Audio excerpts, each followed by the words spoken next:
Welcome to the Smart Business Revolution podcast, where we feature top entrepreneurs, business leaders, and thought leaders and ask them how they built key relationships to get where they are today. Now, let's get started with the show. Hey everyone, John Corcoran here. I am the host of this show. My guest today is Dustin Riechmann. We're going to get into his background, his story. We've got some parallels between us and kind of how we got into the business that we do now. Both of us have a little entrepreneurial career, a serial entrepreneur sort of thing, done a number of different businesses.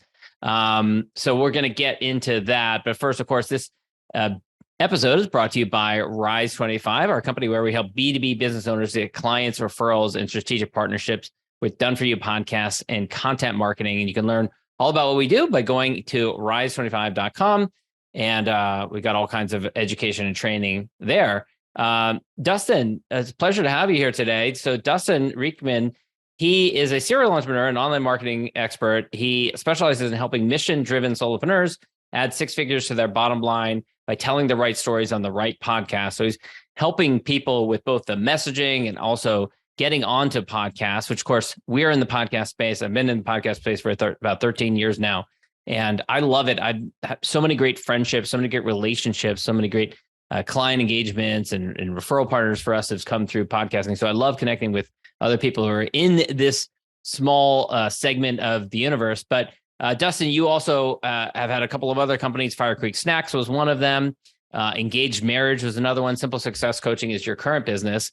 But let's start with Engaged Marriage. So you and I, both around 2009, I was working for a law firm at the time, and we were both a bit captivated with what was happening in the blogging and podcasting world. And you were a follower of Dan Miller. So for those who don't know who Dan Miller is, I was really an admirer of him because he was kind of trailblazer in this space. But who's Dan Miller, and how did you get into following his work? Yeah, well, thanks, John. It's awesome to be here. I know we're gonna have a lot of fun kind of going back and recapping some of this journey and why it's relevant to what we're doing today. But yeah, so Dan Miller is New York Times bestselling author. He runs a company called 48 Days. And circa 2009, I was pretty burned out. I was a traffic engineer. So my background's in professional engineering.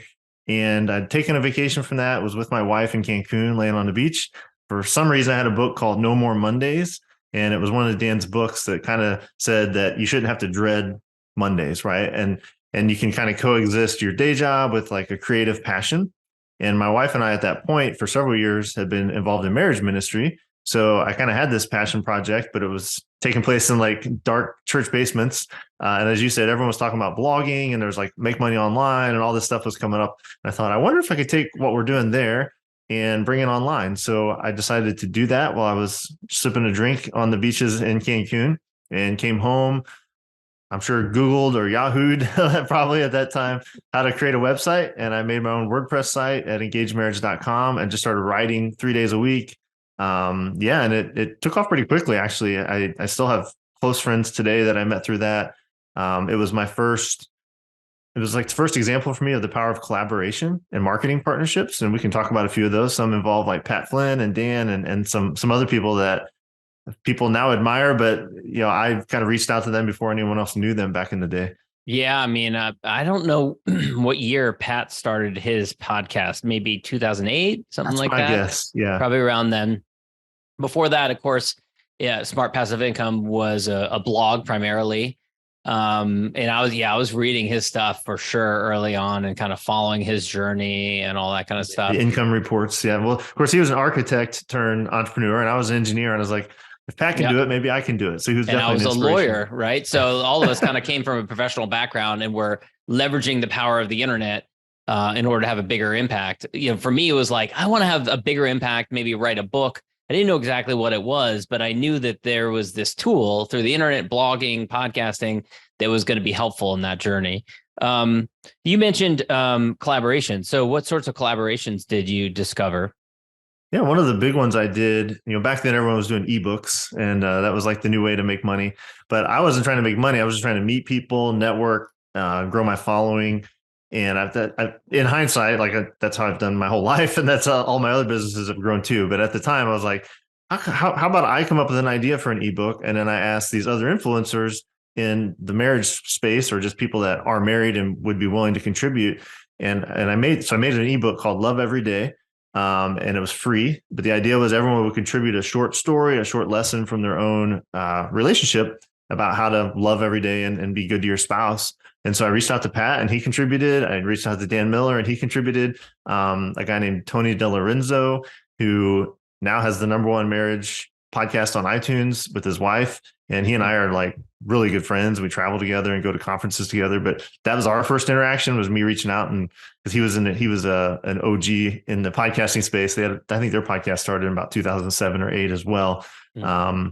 But yeah, just people like that, and then people that were more marriage specific that have since faded away.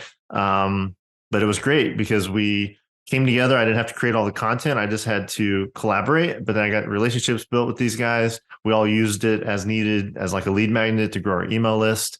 Yeah, it was a really, really good experience. And I think it gave me a really nice initial taste for this idea of partnerships, not like trying to always be competitive with everyone, but see where we can help each other out. And that's a theme that's taken me to the stars at this point. So yeah, so me too. And I remember interviewing others and hearing about other people doing even teleseminars early on, where they would kind of build their audience, their community on a particular topic, whether it's business or marriage or whatever. And then they would collaborate with one another. And I would do a teleseminar for your community and you would do a teleseminar for my community. And that by virtue of doing that, I'd be introducing my community to you and you'd be introducing your community to me, and we would all grow. And for me, around 2014, 2015 is when I discovered that with webinars. And it was kind of, heyday, I think, of webinars. And I loved it because it was something I could do from anywhere, from my office. And it was a win-win all around. I love that. That's so funny because I did the webinars for Engaged Marriage, and also Tony, who I just mentioned, he and I ended up creating another business together around that time frame called Fit Marriage, and it was like fitness for couples because he's a big fitness guy, and we did like a video summit with all the top fitness people and talked about like how that relates to marriages and relationships and like that whole topic. And so then I also grew quite a network in the fitness industry. And actually there's a guy named Scott Colby who I got to know way back then. And like a month ago, we were on spring break in Tennessee, and he now does like guided hikes. So actually Scott took my family on a guided hike because we stayed in contact since like the mid 2015 because of the other business that grew out of that first ebook collaboration. So these dots are starting to connect even more for me now as you're speaking. It's funny how they keep on going. At what point did you stop with the engineering? And I'm wondering about this. Did you ever have like family members who are like, what are you doing with the engineering? You've got this great stable thing going. You're pursuing this blog thing. I'm sure you experienced that. Yeah. And it went on for a long time because I held on to it for too long. So I started Engaged Marriage in 2009. I started getting very heavy into digital marketing in about 2014, started taking off time from work to go to conferences to learn digital marketing. I went down to Austin to digital marketer, went to traffic and conversion, those sort of things. So those things were always starting to become in conflict. But I didn't actually leave full-time engineering until the end of 2017. So I did this for 8 years where they kind of coexisted, and I was growing the side hustles while still doing the full-time engineering. But yeah, I wrote a book. We were doing speaking on marriage. Then I got into digital marketing, which just kind of led to me doing marketing consulting. Like my dentist hired me, my sister-in-law's restaurant, like just people I'd talked to about it. I was building websites, running Facebook ads, I was doing it all while I still had a full-time engineering management job. And so finally, in 2017, there's a lot of that, like the chatter was less about like, why would you give up engineering? And it was more like, is your head going to explode because you're working 100 hours a week, and like I have 3 kids and wife I really love, and I wasn't very present.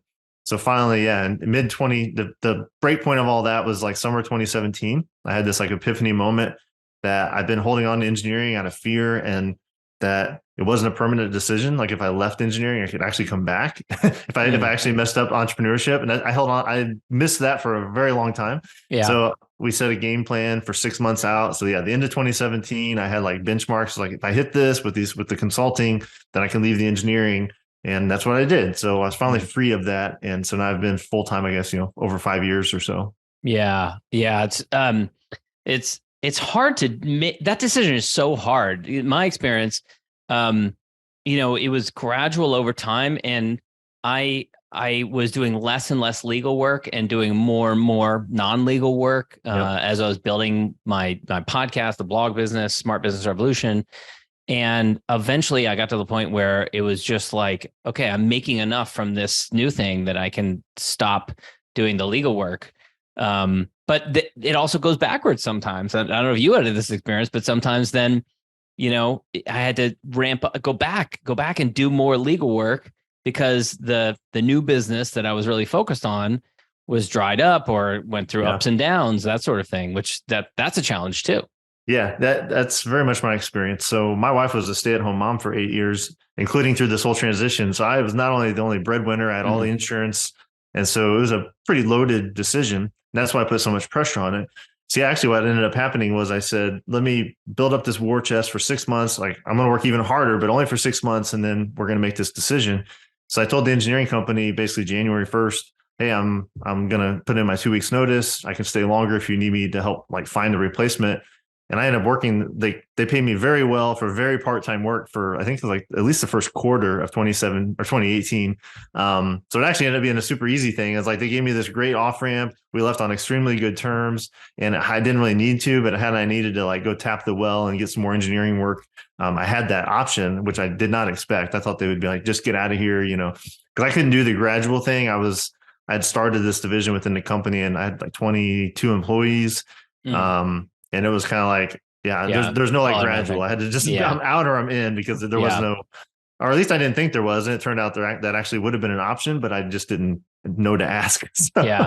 So what happened so you still have engaged marriage, but you've started these other projects on the side. Did you put it in a place where you felt like you could dabble in these other projects? Did you lose interest in it after having done it for a long time, which I know that's happened with me? Yeah. Both. Why these other projects? Yeah, both. So engaged marriage was never, it was always made money. It was never making enough money to like replace my engineering income because I didn't want to do coaching in the marriage business. So I never really had like a high ticket into it. It's digital courses, a book, and a membership site. And it still is that. And it still runs basically on autopilot with a lot of organic traffic and systems that are in place. So I don't spend much time on it. I'm actually probably going to sell it at some point, honestly, this year. Because I have lost the interest in making that my primary thing. That's been the case for a while. The way the other stuff fits in, engaged marriage got me into online marketing and built a lot of relationships. Then, like I mentioned, I left engineering. I was doing a bunch of marketing consulting, and actually a local butcher shop opened up in my town. And I walked in there one day and I found some products that I thought were really cool. And I realized that the guy that runs the butcher shop actually makes these products. And as you may guess, if you see the video on my shirt, that's FireCreek Snacks. So FireCreek Snacks it's a business partnership with this guy named Ryan Hansen. So he's a third generation owner of this butcher shop. And he had a really cool product. And he said, hey, you're already helping me with the butcher shop. So I was doing brick and mortar marketing with him with that. And he said, do you know how to sell stuff online? And I said, I can figure it out, So I created a Shopify store in 2018. And so that's where FireCreek enters the picture, which is super relevant because I was doing marketing consulting and FireCreek partnership for a couple of years. I got in there going to trade shows and learned like B2B and wholesale. I learned all this new stuff. That's a whole new world. World. Yeah, consumer. I went to a dozen trade shows in 2019, and as an introvert, sampling 12 hours a day you learn a lot about your product. I mean, we learned exactly what people responded to. There's 5,000 samples toe to toe. You can't replace the business experience that comes with that. What was the biggest surprise or aha from that experience? It was that what it took to get the females to step over, because a lot of the trade shows we were at were like hardware store, golf courses. So the ownership was male dominated, but they would bring their wives and kids and they would walk the trade show floor. And of course, the snack aisle is where they really want to come.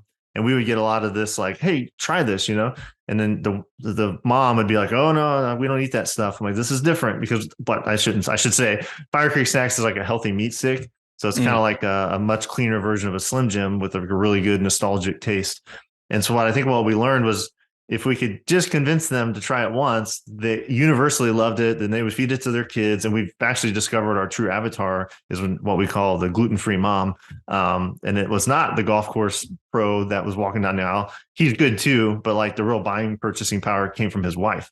And so that was one of the big discoveries there. Did you end up changing your marketing or your messaging or anything like that? Yeah, we now have a much more premium packaging. It's kind of a soft touch. It looks very different than the other stuff in the category. We started leading with gluten-free, leading with allergen-free, and which actually made sense because the whole reason the product got created was my business partner's twin boys. One of them ended up having a severe food allergy. And he realized that all the stuff they were trying to eat from his shop, they couldn't eat because it had dairy or wheat or just like weird additives in it. So he wanted to create a cleaner version of that. So it all kind of clicked once we got into that mode. But so that's that. And I can tell you kind of where that took us once COVID hit, because COVID changed everything again. So. Right. Which ended up getting you into the world of podcasting, right? Yes. So from heavy reliance on trade shows to what do you do once COVID hits? So take us through that. Yeah. So, I was literally driving I live near St. Louis. I was driving to Chicago about halfway there in March 2020 to an Ace Hardware trade show. And I got a call that this trade show is canceled. There's this disease and blah, blah, blah. We all kind of remember the weirdness of that time. Mm-hmm. And so keep in mind, my revenue season was canceled shortly after that. Yes, For me, that was the big one. That was the big one. What? Crazy. Yeah. So the trade show was canceled. And then I was like, well, that's alarming because we already have a bunch of these scheduled this year. This is like how we're growing primarily. And we thought it was 2 weeks or whatever, right? Like flatten the curve. So not that big a deal, but this trade shows out. Well, then, a few weeks go on, I realized that this is much more than that. And my majority of my income was coming from marketing consulting. And the majority of those people were local businesses. So my dentist, again, was still my best longtime client, restaurant, real estate brokers, people that were in the state of Illinois shut down for weeks and weeks. So in short, I lost half my marketing clients, which was most of my revenue. And we didn't know what the heck we were going to do with FireCreek. And we didn't know anything about PPPs or anything else. I was like, who knows what in the world's happening? So the good news, the silver lining, is that made me think differently. And I said, well, I'm locked home with my wife and kids. I can't go to trade shows. We got a bunch of FireCreek in the warehouse. How can we sell this? And I'd listened to podcasts forever, going back all the way to the Pat Flynn and the early days of Dan Miller, but I had never really even thought about being a guest. But I had heard of other brands in my space, specifically Chomps. They're a big healthy brand in our same space. I've heard their founder story numerous times on podcasts. And I was like, working for them, these guys are like, 8-figure CEOs at this point, and they're still spending time getting interviewed on podcasts that I listen to. So that was the genesis. So summer 2020, I was on my first show. It was a side hustle show with Nick Loper. A lot of us know Nick out of the East Bay, right near me. Yeah. Mm-hmm. Yeah. And I didn't know Nick. I listened to the show, but I knew I had a good hook because my hook was how I helped a local store take their product and sell it online, which at the time in the summer 2020, that was really relevant because the stores were all hurting. And so he brought me on and we had a great interview. I just my call to action was just like, here's a coupon code for some snack sticks, very untargeted, but I sold snack sticks. I got some people reaching out and had some good Zoom calls, and that set everything in motion. So from there, I just kept getting on more shows, mostly business and marketing and some Shopify oriented shows. And you're reaching out for yourself at this point? Yeah, just totally me, just pitching people, getting on, coming, refining our offers, figuring out the hooks that people cared about. And some really cool stuff came from that. Some of it just recently has fully realized, as an example, fall 2020, I was on a show, Bigger Pockets Business, and lots of great stuff came out of the show. But one relationship in particular, this guy named Daniel reached out and he said, hey, I love your story. I'm a YouTuber. Can you help me? And he was the first person that ever paid me money to business coach. I did all this marketing consulting and it was all services, but this is he just wants to talk to me and pay me money. I was like, okay. So that was fun. And was it specifically about podcasting or is this something else? Yeah. He wanted to apply it to YouTube, but I was like, same stuff would apply for this. Mm-hmm. He was doing interview style stuff on YouTube. Mm. But what turned out by the couple of conversations in, he's like, you know what? I work at Walmart. I don't really know anyone here. I'm in finance. I'm 24 years old, but if I can find someone for you to talk to, would you talk to them? And I said, of course, like we're not ready for Walmart at that point, but I'll talk. And so to his credit, he introduced me to the head meat snacks buyer at Walmart, the biggest retailer in the world, via email, and said, I listened to Dustin's story on this podcast. He linked to the podcast and the guy loved it. And we had a 1-hour private Zoom call. I learned a ton about that whole side of the world and what they would be looking for. Yeah. And I won't bore you with all the details, but he introduced me to his replacement, who brought us down to Bentonville a few times. And as of about 2 weeks ago, we are now on the shelves at Walmart in a test market in the Midwest. And it only happened because of Daniel reached out from that podcast in the fall of 2020. And then this is 2.5 years ago. 3 years sales cycle. Yeah, it's a long process. Yeah. But quite a credibility cap. I've heard some crazy stories about those negotiation rooms with Walmart. Can you say it all? Like, did it live up to some reputation? Is it's a little difficult, getting not so there? far. What I'll say is I think their play right now is get us into this test market, see if we'll sell. And then if we sell really well, then I'm sure we'll have a renegotiation about expansion, but expansion coming at better pricing. But no, honestly, the process was actually, besides being extremely long, because everything's like, next year, we're going to look at this. And then the year after that, we'll think about this. World's biggest retailer, right? Yeah. I mean, their cycle's a little bit more drawn out. Their cycle's very long. But no, we met and we had a couple of Zoom calls with their buyer. She brought us down to Bentonville for just like an individual meeting and just to chat. And then we got called down. It was the opposite. I'm sorry. She called us down for this thing they call I forget the exact name, but it's basically like this small business showcase. And they bring you down for this 2-day event. It's all like rah USA. We're going to buy all American products. And they bring these people on stage and they tell their success stories. There's celebrities there that have partnered with Walmart. It was a cool event. And we actually got to interview with our buyer, who we already had a relationship with, and a Sam's Club buyer. And then basically that gave her, I think, the confidence to say, these guys are legit. They're real people. So then 4 months later, we went back down and actually talked about our product and what they would want to see in a format that would work. And then 10 months later from that, we're like on the shelf. But it was actually a very friendly thing. It just takes forever. So naturally, this is like a natural progression here. We have engineering, we have a marriage business, we have snack consumable, gluten-free. That makes sense. And then the next natural leap beyond that is creating a coaching program to help people to get on more podcasts. So of course, I can see the through line here. It makes total sense. Total sense. So talk a little bit about that. Did people start reaching out to you and saying like, hey, I've heard you on a bunch of shows. How do I get on shows? How did that come about?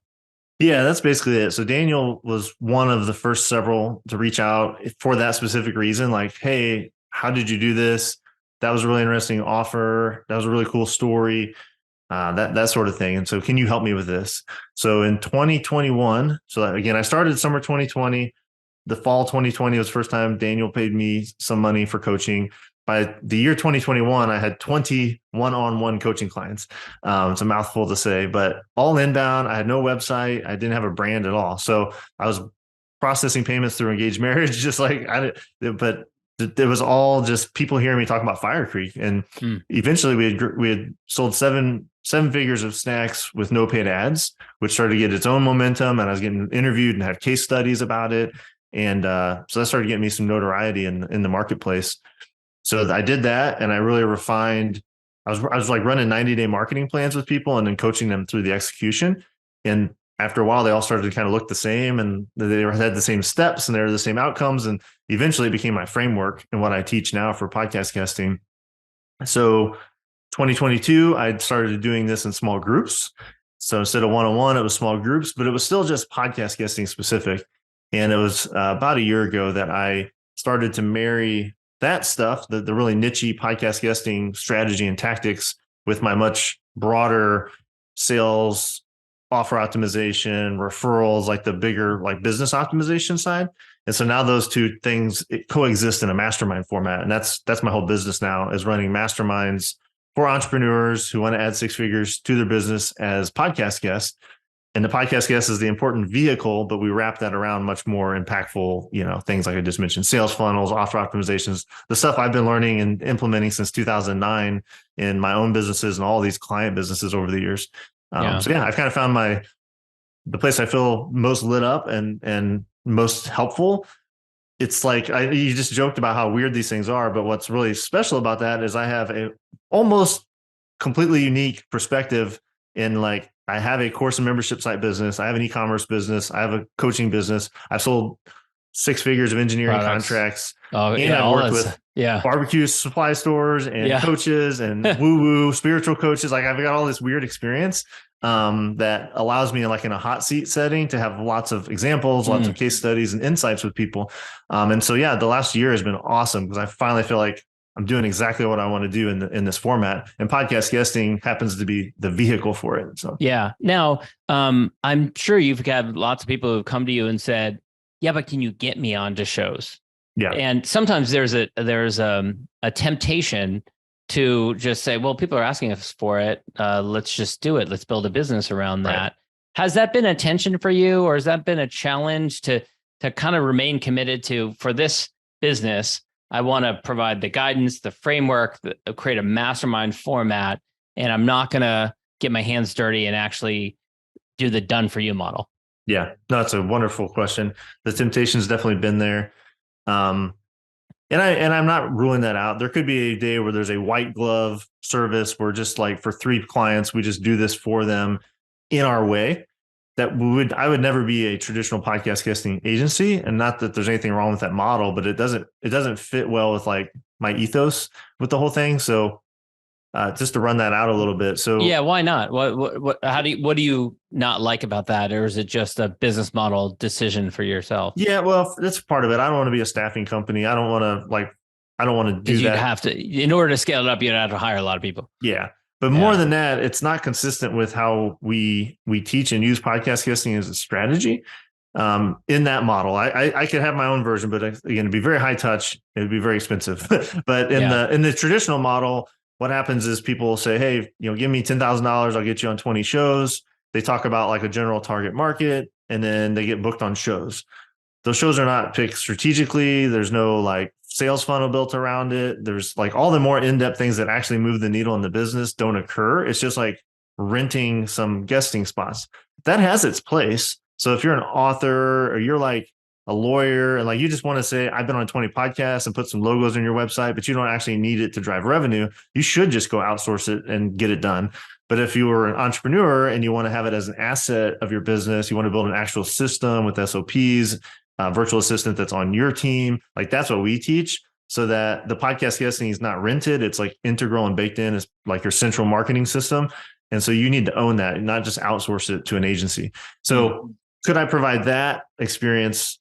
Yes, but I think I would only provide it to my mastermind members or graduates. And again, it would be a very white glove, kind of kept close to the chest thing, because we think about this in a really deep and intentional way, and it can't be transactional. So and again, I have no beef with podcast guesting agencies. It's just not what we teach. So yeah. How do you teach your clients then to build that deeper relationship, especially if I can see if you meet someone at a conference face to face or a small group event or something, it's easier to develop that. I get bombarded with a lot of incoming emails from different agencies and individuals pitching this guest and that guest and stuff like that. To be honest, it's very hard for them to break through the noise for them really to capture my attention. Sometimes they do, but it's very rare. So how do you coach them to get around this system and to build a genuine relationship? Yeah, I mean, that's a great question. I thought you were going to ask, like, how can a busy entrepreneur actually do this at scale, given they're so busy with other things? That's another great question. We'll take that one second. We'll answer that one next. Yeah. So I think it'd be helpful to quickly mention, we use like a 5-step framework. And what you're talking about is the third step, the pitching, but it's really dependent on the first 2. So just real quickly, we say they're all P's: purpose, plan, pitch, perform, and profit. And so the key to what you're getting at is step 1, which is purpose, which is completely gets missed if you're using an agency. And most people that do this on their own completely bypass this. And that's answering, why do you want to be on a podcast? Like, what's the actual outcome? How does it line up with your goals, your 3-year vision for your business? how's your call to action line up with all that stuff? Because unless you get that sorted out and you figure out exactly which shows are going to move the needle for you, there's really no point. So we start with purpose, and that's important. And then we go to plan, which is like, now I know why I want to be on shows. Now I can go do like the research quickly and find the right shows with the right market. And then step 3 is pitch, and that's getting on the shows. So I'll come back to that in much more depth. Step 4 is perform. That is great. They booked me. Now, like, how do I prepare? How do I show up well? What stories do I tell? What credibility highlights do I weave in? And like, what's my call to action? And of course, step 5 is profit. And so when we actually work through our system with people, 1/3 of our time is spent on the first 4 steps, which is actually like the podcast guesting system and getting it running.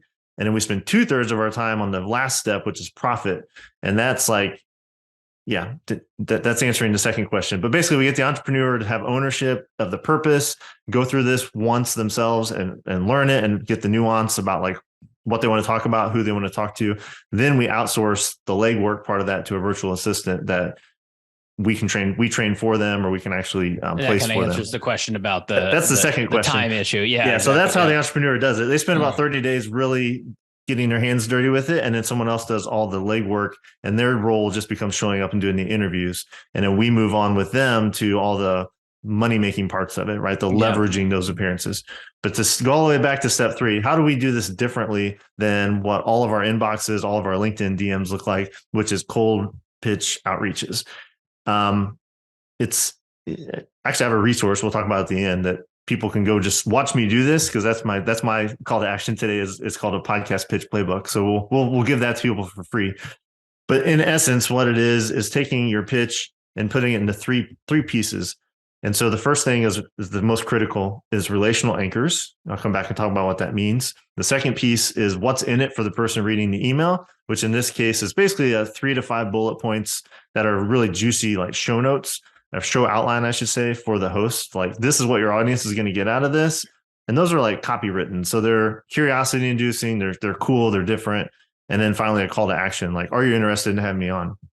But going back to that relational anchor, that's different in every pitch we send out. It's customized to the host. It requires some effort. And so the virtual assistant is empowered to do this, but they really get to know about the host, about the show. They might even listen to an episode that seems really relevant, so that they have things to reference back to the host that only someone who actually knows the host to some extent would be able to pull out. So, and hopefully when they reference that episode, it's not always the most recently published episode, which like 99% of the time it's the most recently published episode. And it's like, I really enjoyed your episode on, and it's like in a different font because it's No, we actually, I mean, they may not listen. They may just go through the show notes, but we're having them go and find a really relevant episode.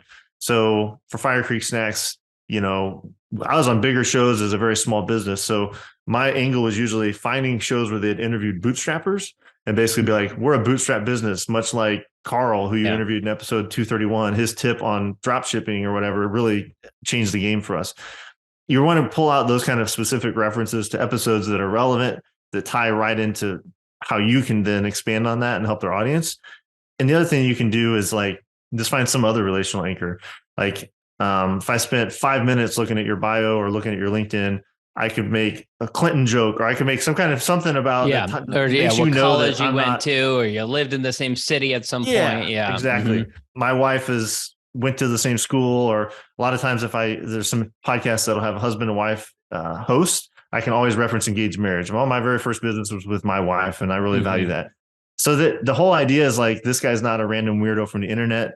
He has spent some time to get me. And then you read the next, sentence in the email, and it's like, oh, they've actually taken time to like review an episode, and they made it really relevant. And now, I've got these bullet points I can scan and be like, okay, this is different. Like, this is interesting. This fulfills something. I think my audience will actually find this really interesting. And then, are you interested? So that when John gets this email, it's not, I have to like schedule it today and like drop everything. It's like, yes, I'm interested. Talk to my assistant. Yes, I'm interested. Go fill out this form. Yes, I'm interested. Let's book it. It gives you optionality. Yeah. But it kind of makes it hard for you to say no, because like, I've spent time, we do get an 80% acceptance rate. So that's amazing. It's not like we get 100, but it's pretty darn good. Yeah. Yeah. And I describe that as like an email, and that could be one email.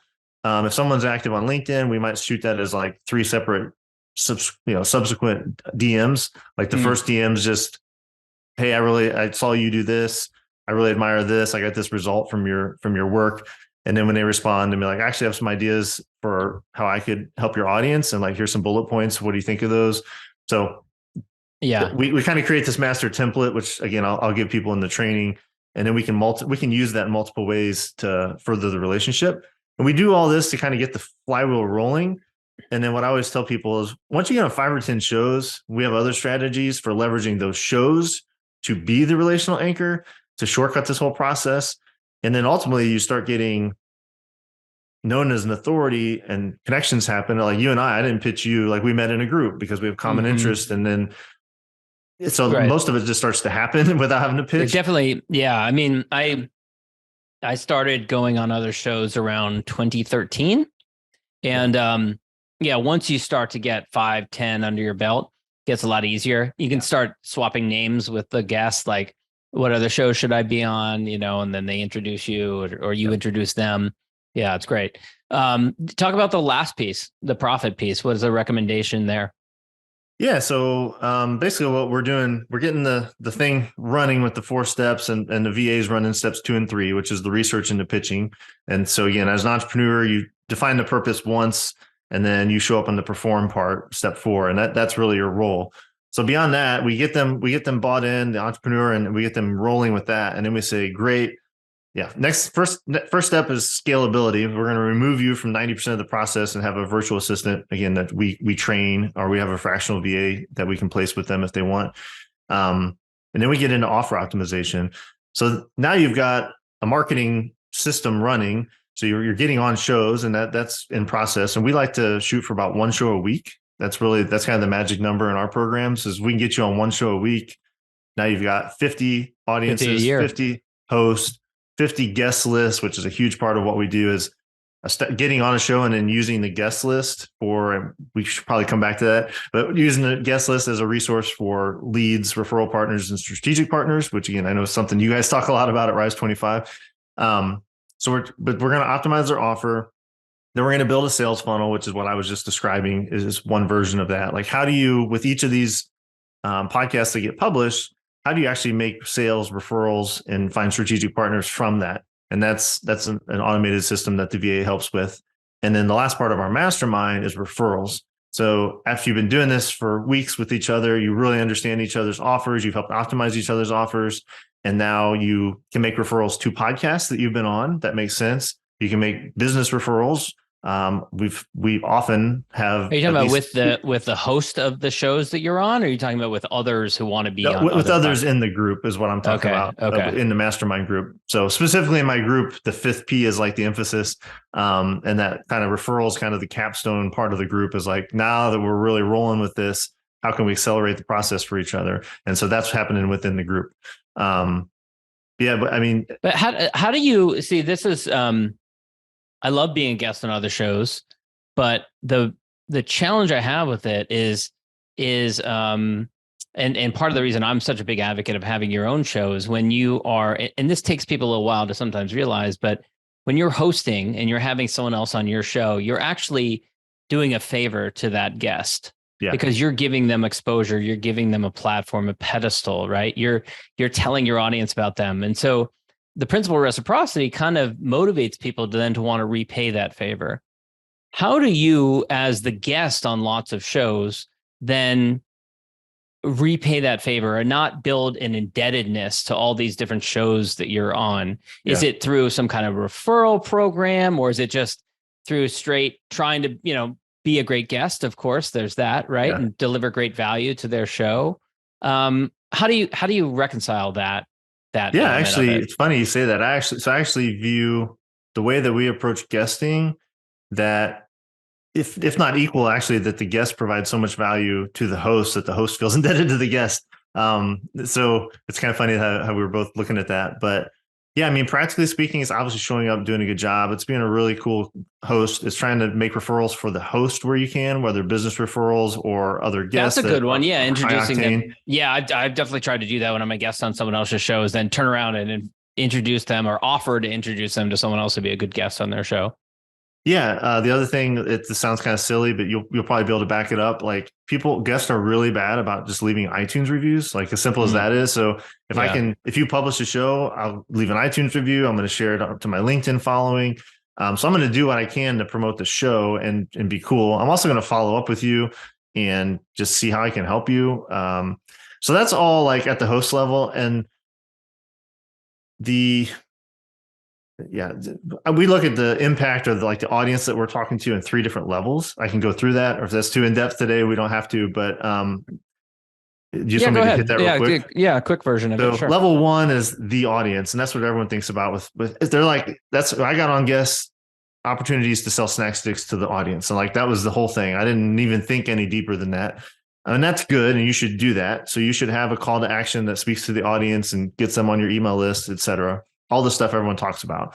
But level 2 is peer-to-peer. So peer-to-peer could be the host. It could be like, I want to become friends with this host. I want to be really cool to them. I'm going to invite them to speak as an expert at my thing.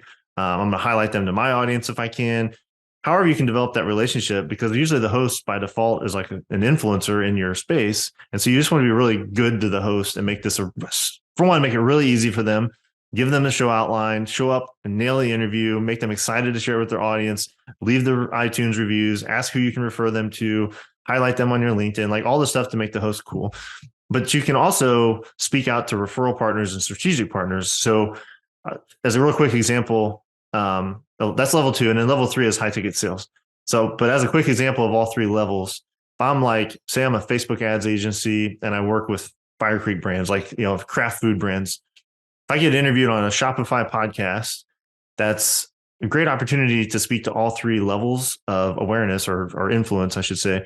So level 1 is the audience. So there's probably some brands that run food listening because it's a Shopify podcast. So if I can get on there and talk about why we're special, case studies, tricks to get better return on ad spend for food companies on Facebook, and then I have a call to action that's like, we do free audits or whatever. That's speaking to that audience. In the same episode, I can throw in, by the way, John, we're very niche. We only work on the Facebook ad side for these companies. If there's anyone listening that does Google ads or SEO, we love making referrals. Well, you say that on the episode, and there's some other agencies that work in the Shopify ecosystem listening. They hear that and they're like, I want referrals. But what actually happens is you give each other referrals. And so you get those people to reach out by calling out to them. That's just another example. And then at the highest level here, the high ticket sales, I mentioned the guest list earlier. This is getting to how this actually makes direct sales and money. In this same show, Shopify Masters or whatever, they've interviewed, say, 200 people. They've probably interviewed some food brands and that are Shopify Plus level food brands. So if I get on there and I'm talking about Facebook ads, it opens up the opportunity for my virtual assistant to go through and screen all the past guests and monitor it and screen all the future guests. It's evergreen because they add new guests every week.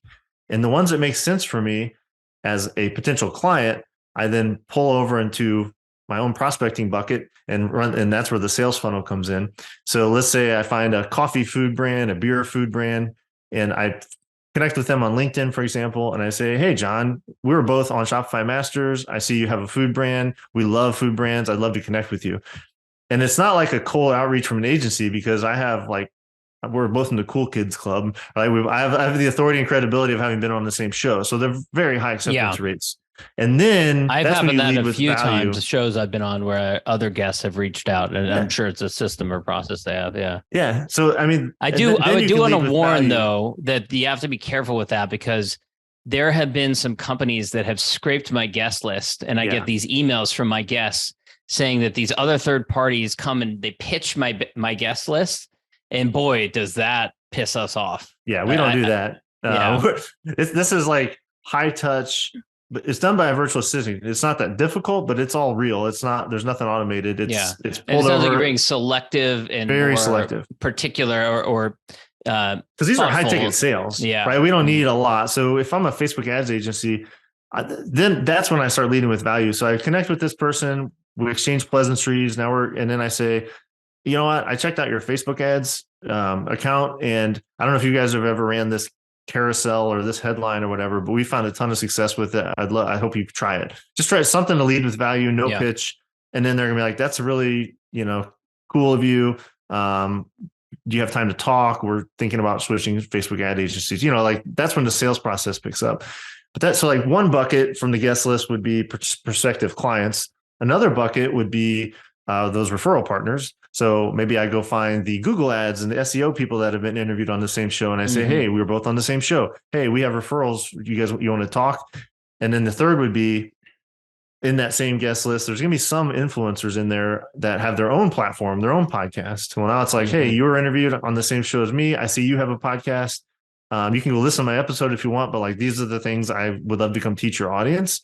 And again, it's like, and once you, especially once you score one good show, like it gives you so much credibility and a really rich guest list. And so you can just do this. And none of this is salesy. It's all like organic and it's all relationship driven.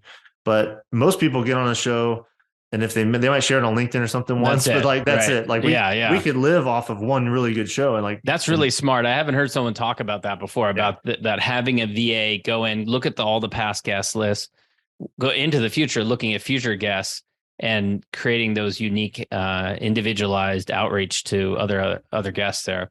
I know we're almost out of time here, Dustin. So this has been really great, really interesting. I usually warn my guests about this last question that I'm going to ask. I forgot to ask you, but I'm going to ask it anyways, because I think you're going to be okay with it. So I'll just explain it like I usually do beforehand. So I'm a big fan of gratitude, especially expressing gratitude publicly to those who've helped you along the way. We all have people that helped us along the way. Now, when I ask people about who would they want to shout out and just thank, for helping them along the way, people tend to default to mentioning their family or mentioning their team or something like that, which is fine. But really what I'm getting at when I ask this question is I love to hear about other peers and contemporaries, others in your industry or beyond, and you've been in a bunch of different industries, who'd kind of helped you or mentored you or guided you, or at those times, like, March of 2020, times like that, that you could turn to them and you could, and they helped you through some rough period. So I'd love to hear who in your life you would want to thank and express your gratitude to. Yeah, that's a good one, because my default was like my grandpa, but to be a little more focused on the business peer-to-peer stuff, I would say Tony DeLorenzo, who I actually mentioned earlier, who from the 2009 accepted my request to be in a collaborative ebook. We had a business together at Fit Marriage. He stayed consistent. He still does marriage at One Extraordinary Marriage. He and his wife have just built an amazing business over there. And but him and I on Voxer every day. We're constantly like in each other's corner. He paid to be, like I was said, you can be in for free. He paid to be in my first mastermind group. He's always got my back. We traveled to PodFest back in January, even though it wasn't like a great timing for him. He's like, I want to be there he goes, I'm not there to sell anything. I just have a marriage podcast, but I want to be there to introduce you to people and vouch for how good you are at what you do. And so tons of gratitude for Tony. I'll definitely point him to this episode and have him hear it, because I actually think you and Tony would really hit it off. He's in California as well. Oh, cool. That's great. It's so nice having someone like that who's been in your corner for such a long period of time and still helping you out. That's really cool. Dustin, this has been great. Where can people go to learn more about you and connect with you? Yeah, main site is simplesuccesscoaching.com. You find everything there, but you won't see this resource that I was talking about earlier. So that's the podcast playbook. So if you go to podcast pitch playbook, it's kind of a mouthful, but podcastpitchplaybook.com. It's a free resource I put together. It's like over the shoulder training of how I actually write these emails to get on podcast in a really cool way. And I include 3 actual emails I've sent to get on some big shows with one single outreach. And so, podcastpitchplaybook.com. People can grab that. If I'm an open book, I love to connect with people. So feel free to come to the website, shoot me an email, respond to any of the newsletters if you do sign up, and would love to chat with anyone in the audience. Dustin, I love meeting recovering engineers. I'm a recovering lawyer. You're a recovering engineer who have gone into this crazy wild west world of online marketing and podcasts and blogs and all that kind of stuff. The stuff that we can't even explain to our family. They have no idea what we do now. It was so much easier for them when it was just engineer, lawyer. So kudos to you for embarking on the Wild West, and pleasure talking to you. Yeah, you too, John. This has been fantastic. So thanks for the great interview. Thank you. Thanks for listening to the Smart Business Revolution podcast. We'll see you again next time, and be sure to click subscribe to get future episodes.